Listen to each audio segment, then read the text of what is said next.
Ah, merci Marc. Parfait, je t'attendais. Bon, ben, bonjour à tous, il est l'heure, donc on va commencer. Et, euh, et puis ça va faire venir le reste de l'Assemblée, j'espère. Donc merci d'abord à la SFCR de nous avoir confié, à Steven et moi, l'organisation de ce topo, en particulier à Marc qui vient d'arriver ici, qui nous a sollicité pour ce sujet et qui a bien voulu qu'on l'organise. Et donc je remercie également euh, tous les orateurs de cette mise au point. Dans l'ordre, Guillaume Audry, qui est chirurgien Lariboisière, qui vous parlera du vieillissement osseux.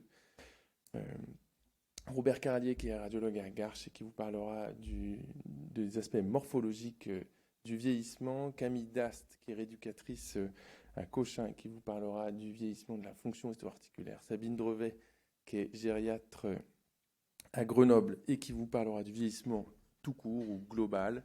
Et Laura Marie Hardy, tout au fond, qui est chirurgien à la Pitié-Salpêtrière et qui nous parlera des implications techniques de tout ce vieillissement dans la chirurgie de la colonne vertébrale. Et alors pourquoi on a choisi ce thème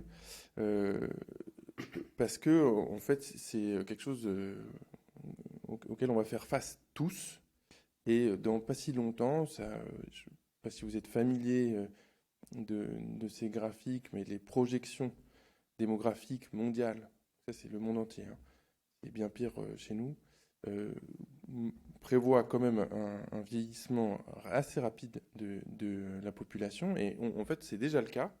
Moi, je reviens d'Italie aux vacances d'automne. Et en fait, ce pays-là, qui a cette pyramide des âges ici, c'est assez tristoun, quoi. Dans les rues, on voit plus beaucoup d'enfants. Et on a eu un visiteur l'année dernière qui venait du Japon et qui nous racontait que la moyenne d'âge de ces patients opérés était de 75 ans. La moyenne d'âge. Et évidemment, c'est des enjeux qui ne sont pas tout à fait les mêmes que lorsque la moyenne d'âge des patients est de 40 ans. Et donc, il faut se poser la question de savoir si on fait pareil, si on adapte nos pratiques, si finalement les besoins sont similaires. C'est ça, finalement, les patients qu'on est confrontés à traiter. Des patients qui à la fois ont des anomalies posturales, qui ont des anomalies fonctionnelles, ont probablement pas tout à fait les mêmes activités que les patients plus jeunes.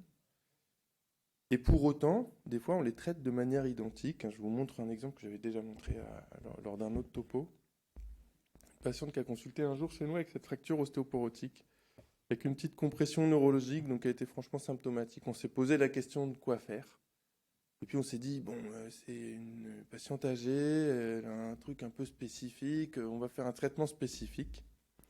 On a fait une décompression avec une ostéosynthèse dynamique, en disant, bon, la fracture, elle est ancienne, ça ne doit plus trop bouger, on va essayer de garder du mouvement pour amortir en fait la contrainte liée à l'arthrodèse et essayer d'éviter que le rachis adjacent euh, ne craque. Bon, bah, ça n'a pas marché. La patiente s'est retrouvée comme ça, puis on lui a fait ça, avec une ostéotomie transpédiculaire quand même. Ça n'a pas marché. On lui a fait ça, ça n'a pas marché, on lui a fait ça. Ça n'a pas marché, bref. C'est finalement ces situations-là, et quand même, quand on regarde l'image de droite, il faut se rappeler qu'on part de l'image de gauche, et c'est tout l'enjeu du topo d'aujourd'hui.